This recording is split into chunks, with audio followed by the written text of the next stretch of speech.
Welcome to the No Guilt Fangirls podcast, where liking what you like is never a bad thing. Here's your host and head fangirl in charge, Patty Holiday. Hey y'all, I'm your host and head fangirl in charge, Patty Holiday. Welcome to the No Guilt Fangirls podcast.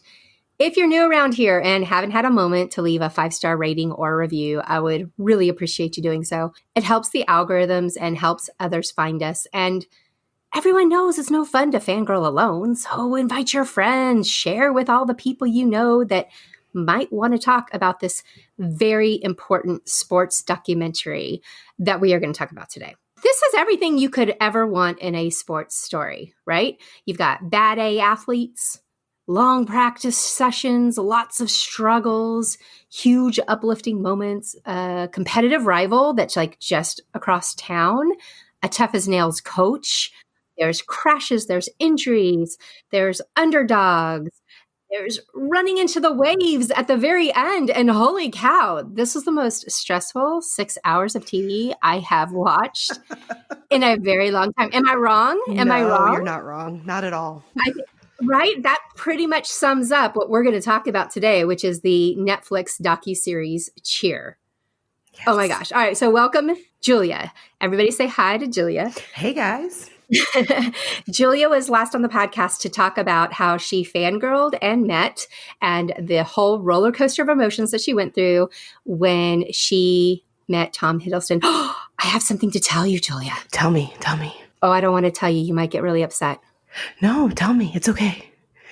Are you sure? Yeah. Well, I mean, listen, they just posted pictures today from the Loki series, so I'm getting a Hiddleston high right now, and it's cool. Like, I can take it. Okay. I can take it. You can take it. Okay. Well, remember how we were all talking about how we wanted to go to the Ace Comic-Con? Oh, yeah. Me and you and Tanya, we were trying to figure out if we could make it work. And I think at this point, I am the only one going. But guess who I get to meet? You get to meet Tom? I get to meet Tom. Okay, you have to do me a favor and show him our picture from the stage door and be like, this girl. I was seriously going to do that. No, I'm not even joking about that. I was seriously going to say, do you happen to remember meeting this girl in a red, and kind of explaining that whole thing, just being like, that was my friend Julia. And she says hi. Hey, bestie. And he'll be like, okay. That's right. Oh my gosh, that's so exciting. Yeah, I'm so excited. Okay, but listen, this time seriously, and sorry guys, sorry Cheer. This time really we need notes on what he smells like, because now we've had 4 interactions, I think, from people, counting this upcoming one, and nobody has yet. I mean, I think we're always so intoxicated by him that we just don't pay attention. Okay, let's focus. Let's focus on Cheer. We can, we will, we must. Yeah. All right. I'm ready. All right. We're back to Cheer. I just remembered that I hadn't told you about Loki and about that. And so what basically happened is I was using that as my carrot to try to get Tanya to come with me to Ace Comic-Con. And I pulled it up and I was like, Tanya, he's got a couple of meet and greets left. He's got a couple of photo ops. If we split it, it's not that expensive. We should totally go and do this. We need to see Tom Hiddleston, especially if Julia's not coming. Like, we need to go say hi to him on her behalf, right? That's It's what a good friend would do. Yeah. That's right. And so I was trying to use that to get her to come. And it got to the point where you could see how many were left. And there was 3. And then there was 2. And then there was only 1 left. Oh my god. And I'm like, hey, no pressure. But there's only 1 left. She was like, oh my gosh, buy it. I was like, does that mean you're coming? She goes, it doesn't matter. Just buy it. Oh my gosh. That's so funny. So I bought it, and then she immediately sends me half of the money, and she's like, I don't even care if I don't go. I just didn't want us to lose it. And so if I can go, we'll take it together. And if not, happy birthday. And I was like, my gosh. The best. It's awesome. Anyway, all right. Is the real She's one. Great. She's the real one. People choose your best friends wisely. All right. Amen. Now, Cheer. Sorry guys, but wow. That was real life reaction, and you're welcome for me not squealing and blowing out your eardrums, because I'm going to run around my living room squealing and jumping up and down. Yeah. And I will be doing the live tweeting to you, or the live texting to you, as to the play-by-play when it all happens, because I love it. Yeah, I got to live it with you. You get to live with me. It's going to be amazing. Anyway, so mark your calendar when that happens. Yeah, and if you guys there, tell them I said, what's up? I will. All right. So back to Cheer. Now, we will. We must. Okay. That's right. Now, going into this docuseries, the reason I even sat down to start watching it was basically social media and people talking about it online and on Facebook. I am not a cheer mom, never have been. Really, I don't want to say I'm anti-cheer, but that's not been, where we've played sports as far as like the traditional sports, right? Right. But we never explored cheer. None of my sisters did. None of my cousins did that I know of. My children didn't, just that we never did it. Right. So going in, I went in just because basically everybody else was doing it. The pressure, the socials, man. I'm the same way. And actually, I was surprised when I heard that you hadn't seen it. Because when I started watching it, I was like, I am sure. And when you said you hadn't, I was like, how is Patty not on this? And I'm on it before she is. Right. Well, what sealed the deal was seeing Jerry at the Oscars. Oh, Jerry. My favorite. Guys, yes. So Jerry is one of the cheerleaders that we're going to talk about. And he got invited by Ellen to basically be their correspondent at the freaking Oscars. And it was amazing. And it was so cool because, yes, he was excited and so thrilled to be there, but he handled himself really well. But a lot of the stars were like fangirling him. They were like, oh my gosh, it's Jerry. They really were. That moment when he met Brad Pitt, honestly, like amazing. One of the best moments on the internet. If you haven't seen it, go see it. Go watch it on YouTube. It's on Ellen's channel. It's wonderful. It'll make you feel good. If you're not having a good day, or maybe you need your faith restored in humanity, go watch Jerry at the Oscars. I'm telling you, it's amazing. 100. And you don't even have to watch a single moment of cheer to fall in love with Jerry. No. Okay. Like he's just an amazing human being. We love Jerry. But anyway, back to this. So going in, I knew nothing except what Bring It On taught me. And that was don't step off the ugly blue mat. That's right. But when I was watching the show and I binged it, okay, guys, I sat down and I was like, I've got 2 days to watch this. I'll watch like 2 shows this morning. I'll watch 2 in the evening, and then I'll finish it up tomorrow. So cute. Right. I'm adorable. So there's your first warning, people. If you haven't seen this yet and you're going to, carve yourself out like 6 or 7 hours that you don't need to do anything except for watch cheer.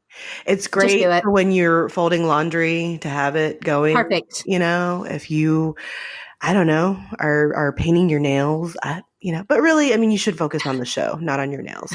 So buffing shoes. I mean, I don't know. You could knit while you're doing activity. Something, that you might need to feel productive while you're doing it. Go ahead and do that. But also watch here. Oh, it was a good treadmill show. I did do the treadmill. Yeah, I could see that. But originally I thought I was going to do the treadmill for the whole show. That lasted for about 30 minutes, and then it was too intense. I know, right? It was too intense. I couldn't, Julia. I couldn't stay on the treadmill because I needed to focus on what was happening. And I was critiquing the assisted stunts and waiting for them to finally hit that pyramid. And holy crap, Morgan, point your toes, Morgan. Love. I mean, for the love. I mean, really. And, just Ladarius, get it together. Get out of your head. Be nice. Be kind. Lexi, I don't know. Come down and just execute those tumbles, girl. Oh, she was awesome. Oh, amazing. Yeah. There was so much in the show, and I keep wanting to call them characters. They are, but that's the cool thing is that Hollywood did not write this, but not in the television sense. No, Hollywood did not write this. No. This is straight up just pure amazeball human being realness that we witnessed. I mean, I get it. They edit stuff. They make it look, I know how this works. However, the pureness that came out of these kids was pretty awesome. And oh my gosh, can we talk about Coach Monica? Can we talk about her for a minute? Oh, we stand Monica. Monica is a mood, a movement. We stand her forever. She's a queen. And here's the crazy thing. She's the kind of person that when I went in with this bias expecting to not like Monica at all. Oh, absolutely. I mean, she looks intense. She looks like she would be a total, you know what? She looks hard as nails and and then there's parts of her that you're like, oh man, is she really, really this was your aspiration in life to do this? And then you see what this actually encompasses and you're like, man, I feel a little schleppy after watching Monica, like what am I even doing with my life? For real, right? For real. She has got it all together. But yeah, I went in thinking, I like my kids' coaches to be, I don't know, stern, but the heart of gold. Like I want them to give hugs all the time and to be sweet. And she ain't playing, y'all. No. Like she ain't playing. But here's the thing. Every single one of those kids was Team Monica. They would have done anything and they did do anything she asked of them. Yeah. And it was without a thought, it was like, I have a broken shoulder, but Monica says I could probably pull this off. Yeah. Monica said it's time to go full out. We're going full out. I don't care that my foot is hanging off by a thread, by a tendon. We're going full out. We're hitting the pyramid and it's going to be amazing. And I would take a bullet for Monica and we're done. Absolutely. Absolutely. Absolutely. When I'm not talking about the latest movie, TV, or pop culture obsession, I'm drinking coffee. I'm thrilled to partner with Leaner Creamer to bring you this episode of the No Guilt Fangirls podcast. You know what we say around here. We like what we like and we don't feel guilt about that. And a cup of coffee with a great smooth creamer is high on that guilt-free list. Leaner Creamer is proof that there is such a thing as a healthy, guilt-free coffee creamer, combining natural coconut oil and functional supplements to keep your coffee ritual clean. If you have dietary restrictions or are just trying to start a healthier lifestyle, this creamer is for you. It's paleo and keto diet friendly, making it the perfect addition to any fitness and wellness routine. It is coconut oil based and infused with natural herbal supplements that help boost metabolism. Hello. And the best part, it actually tastes really good. You can find Leaner Creamer in over 7,000 stores nationwide or purchase it online at leanercreamer.com/discount/fangirls15. Don't forget to use the promo code fangirls15 to get 15% off your order. Yeah, so Cheer tells the story of Navarro Cheer. This is a junior college that's located in Texas. And they have won Corsicana. Yep. And they have won 14 national championships in the last 20 years. And guys, that's kind of a spoiler, it's been out for a while now. If you haven't seen it, just go watch it for the pure joy of it. Honestly, there's enough drama in there that won't. You're good. Yeah, you're good. Yeah, and you will get complete joy out of this 100%. Show. It's great. Even I am definitely the kind of person that's like, no, you're hurt. Like, why would you be stupid and do anything more? But because we're going to Daytona, Patty. Gosh, I'm the same way. I'm like, I remember when my son broke his finger in football and he got a concussion, and I was like, oh, okay, we're done. Like, you're going to sit out the rest of the season. It's cool. But if he was cheering at Navarro, I'd be like, listen, buddy, got to work that out. The team needs you. The team needs Monica needs you on the mat, man. Right. Work it out. Yeah. Did you ever have any cheer in your family? I was a cheer mom for about 2 minutes. And that's not even an exaggeration. Tori was, I think, in middle school. And I think her friends were into it. And so there's like a local, this is how bad this is. I don't even remember the name of the gym that we used to go to, but oh no, I do. The Stingrays. That's what it was. And so she convinced Steve and I to sign her up at the gym. I think we did it for about a season. And I mean, this is going to make me, I proudly wear the badge of world's okayest mom, but I was bored out of my mind. I was like, this is 2+ hours of practice a few nights a week. And I'm like, I get to see my kid do something maybe 3 minutes. So when she was like, yeah, because my daughter is tiny, for those of you that don't know, she's small. And so she would have been a perfect flyer. And when they started talking about throwing her up in the air, she said, Mom, I don't think this is for me. And I thought, thank you, Jesus, because I am not a cheer mom. Yep. So yeah, I was cheer mom for about 5 minutes, and it was awesome. Then why did you watch this? Was it social media? Did that go, oh, okay, it's something pop culture-y, everybody's talking about it, I want in? Yeah. Is that why? Or okay. Yeah, there was that aspect, but also, cheerleaders, as I have a friend that's, and I say friend, I went to high school with this guy whose wife owns a competitive cheerleading gym. And so I kind of I watch her adventures through Facebook. And so when cheer really started to reach a fever pitch on social media, and I had seen things that Penny is her name, and I was like, well, yeah, I mean, maybe there's something to it that I'm missing. I don't know.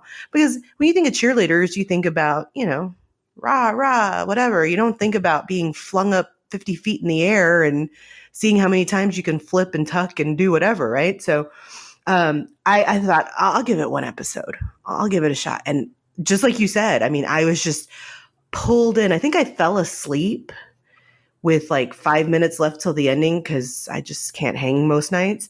And the next day I rewatched the first episode again, and then just, oh my gosh, it was the beginning of a love affair. I've watched the season twice in its entirety now.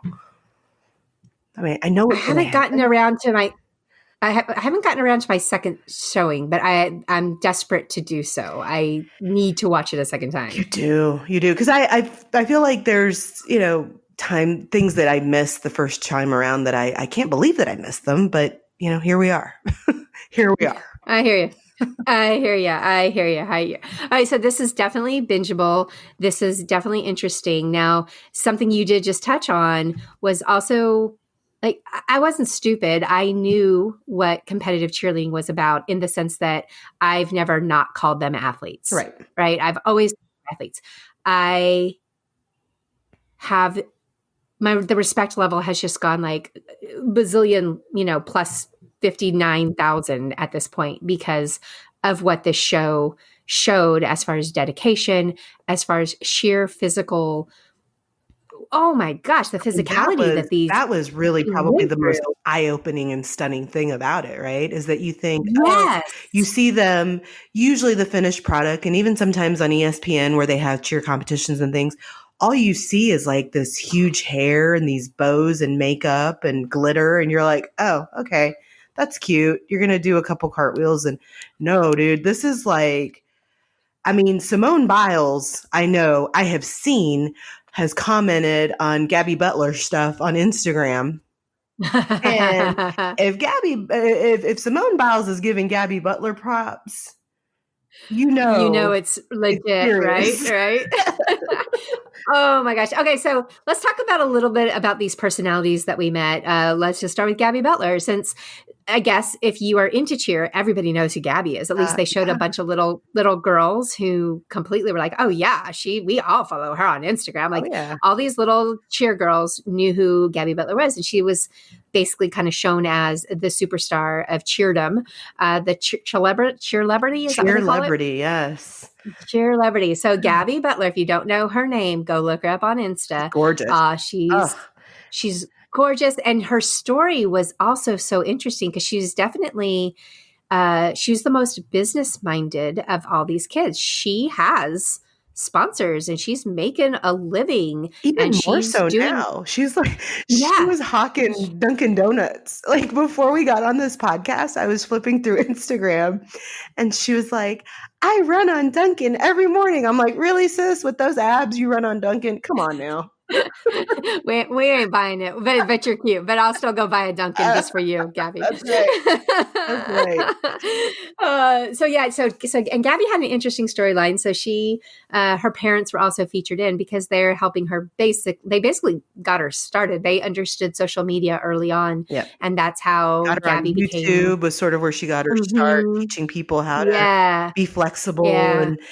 She's got signature moves named after her, the Gabby Butler needle, the Arabian and all that stuff that she does. So yeah, I mean, I would say that out of all of them, she's probably the most savvy and continues. I mean, I think that her empire, if you will, has really skyrocketed since this show took off, which is nice to see. I mean, she seems like a nice young lady and she seems, like your typical 20-something, whose parents annoy her.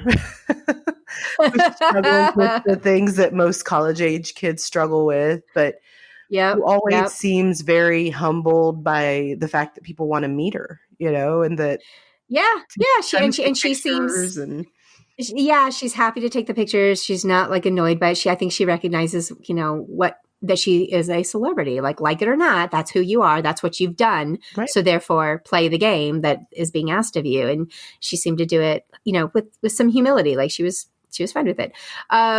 Morgan, let's talk about Morgan. Oh, Morgan. She's our favorite, isn't she? I love her. Morgan was heartbreaking. She was amazing. She was, oh my God. Tell a little bit about Morgan's story. Oh, Morgan she essentially was abandoned, I guess, for lack of a better word, by both of her parents. Her mom took off pretty young in her life.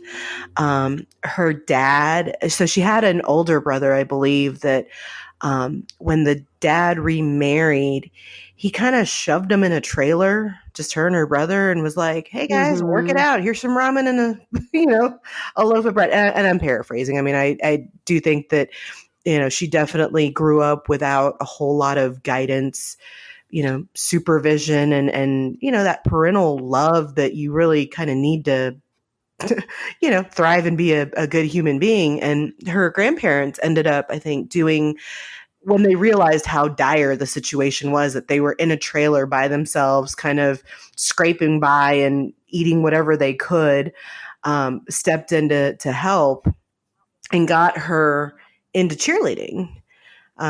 So yeah, I mean, her story was just one of just learning to accept that she was good enough despite being abandoned by her parents, and really having to claw her way and fight to be where she is, which was a metaphor not just for her life, but really her journey through Navarro, and proving that she was good enough, and really a testament to Monica, who saw in her something that she could help shape and build up, and give her an opportunity to do something amazing. And Morgan is just, I want to take Morgan into my lap. I mean, I know she's a 20-year-old woman at this point, and just give her a hug and tell her what a sweet girl she is, and how worthy she is of love and self-acceptance and grace and all those wonderful things. Cause and through it all, she just seemed to have she did talk about a real dark point in her life where she kind of was like, is it worth it? Do I keep going? What do I do? And just knowing that her grandparents were there and had her back. And, now this cheer family at Navarro and Monica just have really helped keep her on that path to grow and hopefully get to a place where she feels good about herself. And oh my God, I really want to give her a hug. I do. Yeah, she was heartbreaking. She was a beautiful soul. And here's the thing that I think that was one of my big takeaways from this show that I was so surprised at, and it's why it drew me in like it did. Of course, again, back to my bias, I expected cheer families and cheer kids to be from very upper middle class, high, upper end, lifestyles, right? To a mom and a dad, both of them have jobs or make a lot of money, live in the big house, and then have the flexibility to be able to not only pay for all this cheer, but take them around to all these competitions and stuff. I have a couple of friends from the internet that are cheer moms. And oh my gosh, like that's a legit job. It's a commitment. I mean, not just the kids are doing a lot of work, but these moms and these dads, it's not just moms, but dads too. These parents that are supporting them are huge. Anyway, so my impression, of course, was one thing. And what Cheer showed us, at least at Navarro, they had a lot of a variety of kids who are coming from, all over the map as far as how they got into cheer and how they became and what they did and what cheer meant to them. And she was just one of those stories. There was a couple of others. I mean, Jerry's story, let's touch on how wonderful Jerry is. Jerry's story is heartbreaking. He was this kid that he found cheer early on. It was the only place that he felt comfortable, and he felt like he was himself and accepted. Yeah. And his mom didn't have enough money for a house at times or to pay the rent. They were in hotels and they were living in their car, I think he said. And she always had cheer money. Yep. She always had cheer money.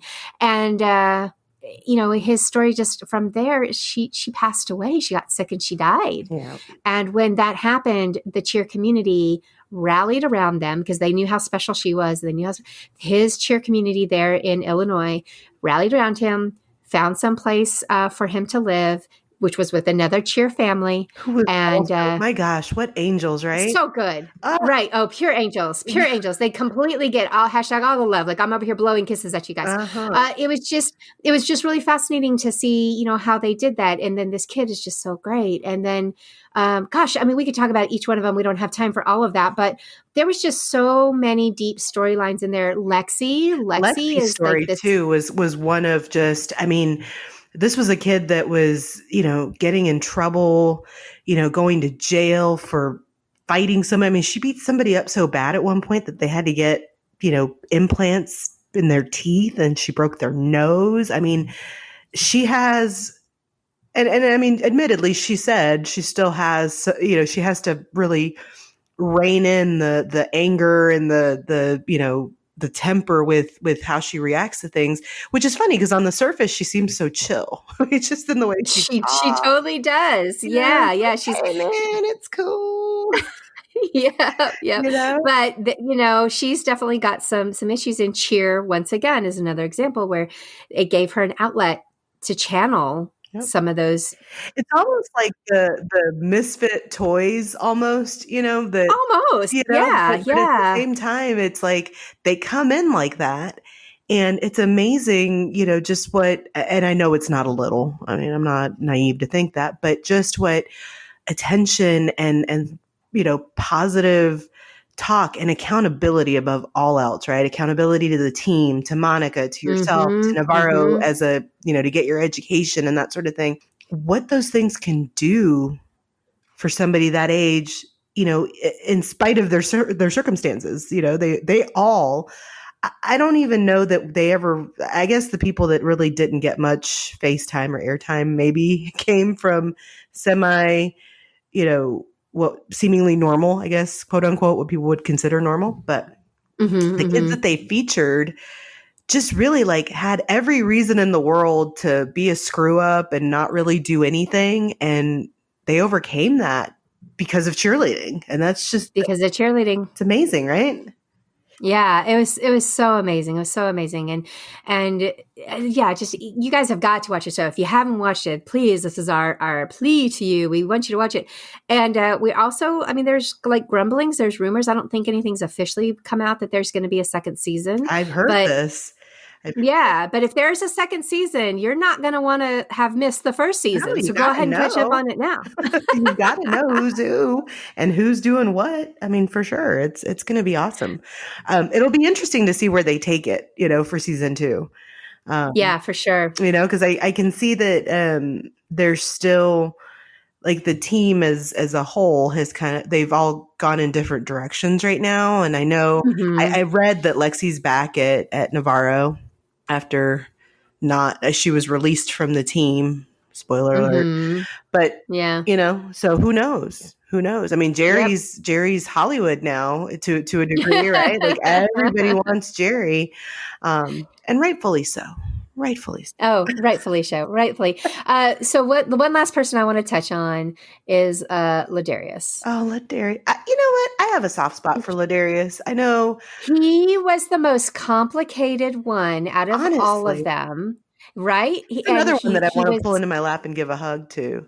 Oh my gosh, yes. Yeah. So Ladarius had this really crazy story too, and it kind of ranged all over the place where, his mom had some struggles. He ended up living in this foster home where that ended up turning into a sexual predator situation where he was abused. And then he's growing up and he's gay, and the family didn't really take to the fact that he was gay, and they made him feel bad for. Yeah, they would beat him up. They made him feel bad for who he was. Yep. Cheer again was at this whole place where he could just shine. Now, I don't know if you guys realize this or not, but I don't know, a year ago, maybe 2 years ago, on Twitter, it started on Twitter, but then it ended up going all over the places. I know it was on Facebook, it was everywhere, but there was this cheerleader in a red, white, and black cheerleading costume, and he was completely extra as he's doing his cheer, and everyone's laughing and loving how amazing he was. And I remember at the time somebody was like, yeah, he's from Navarro Cheer, he's like that all the time, he's just that good, right? That was Ladarius. He's been famous longer than anybody else. He really has, yeah. He went viral a couple of years ago. I mean, outside of Gabby, obviously. But, he went viral a couple of years ago for this little snippet that somebody posted, and it picked up and it went crazy. So if you guys remember that, that's who Ladarius is. And his journey in this is, at times you wanted to shake him because he was being petulant. Mm-hmm. At times Petty you is wanted his to favorite hug color. Oh, petty sister. Yeah. He had his moments. He definitely had his moments. He wasn't, but here's the thing, he could walk the walk. He could back it up. He is that good, right? He also, the one thing that stood out to me is that he was roommates with Jerry. Yeah. And through this whole thing, everybody is trying to get a place on the mat, to get a place on mat. To get a place on mat means that you get to compete in the finale, in the big national championship in Daytona. It's the only thing that matters at Navarro Cheer. Just FYI. The only thing that matters is to be one of the 20 kids that actually gets to perform on mat. The other kids are important because you have to, you never know if an injury is going to happen or something. Spoiler alert. Found out in the last episode. Yeah, you never know. So you're important too, even if you're not on mat. You still show up to every single practice, and you still know every detail by heart, and that's a very important thing to note. But Jerry was not initially picked to be on mat. And then he was, but not really. But then he wasn't again. And then eventually he does finally get on mat. And when he's packing his clothes up to go to Daytona, the best moment. Ladarius, it was the best moment. Jerry, this is my favorite moment of the whole thing. Jerry is over there packing, and he goes, I never thought that I would make it to Daytona. And Ladarius, his best friend, his roommate, he's over there scrolling on his phone, and he very softly says, I did. Yep. And throughout the season, he would push Jerry to say, talk to Monica, find out why, be aggressive with what you want, and don't be afraid to ask, where can I improve, or what can I, do? And Monica even makes mention of that at one point where she's like, yeah, surprised that Jerry didn't do blah, blah, blah.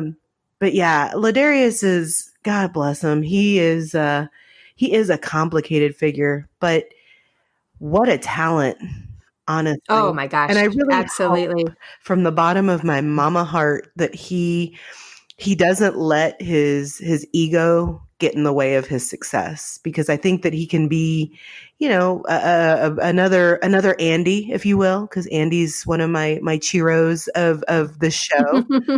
Andy and Kiki, shout out to them. And the trainer, gosh, his name, I can't. I just know that poor guy looks like he hates his life.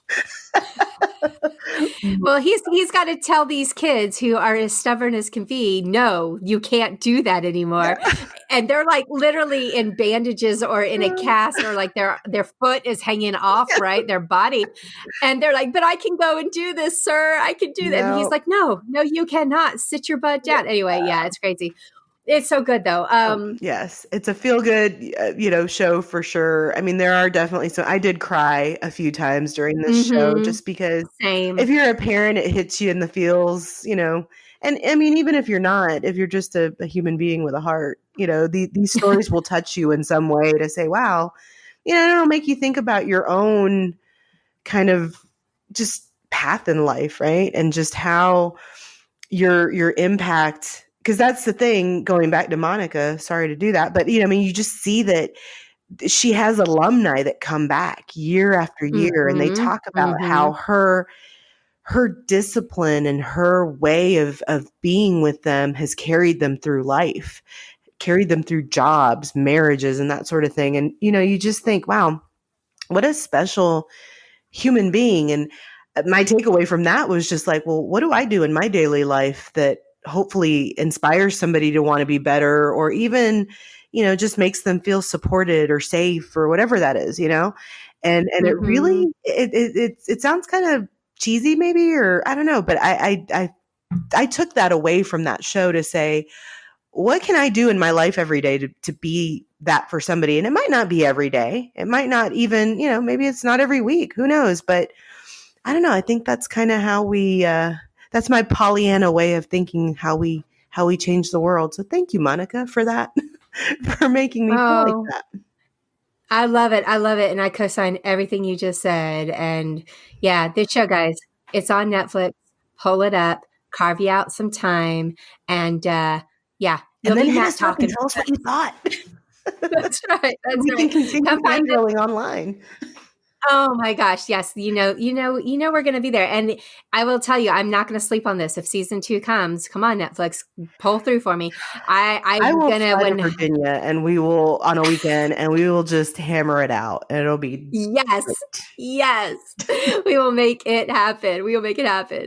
All right. Well, thanks for fangirling with me and Matt talking with me, Julia. Yeah, you're amazing. You're wonderful. Oh my gosh, you got this. Push. Yes. And I hope that everybody had fun. And if you love this show like we did, come find us on social media. I'm at No Guilt Life. What's your Twitter? What's your Twitter and your Instagram handle? Bless it. Okay. It's just search for Queenie11078. Okay, if you search for Queenie, you will find me. I'm kind of hard to miss. There's a whole hair and braces situation happening. It's wonderful. At 42 years old. She is an amazing Twitter follower too. Her stories always have me squealing, and she's so much fun because she's Julia. Yay! All right. Well, anywho, let us know. We want to know who your favorite is, or what your favorite moment from the season is. Anything like that, hit us up. Let us know all about it, and then come back to Fangirl with us again real soon. Bye, girl. Bye.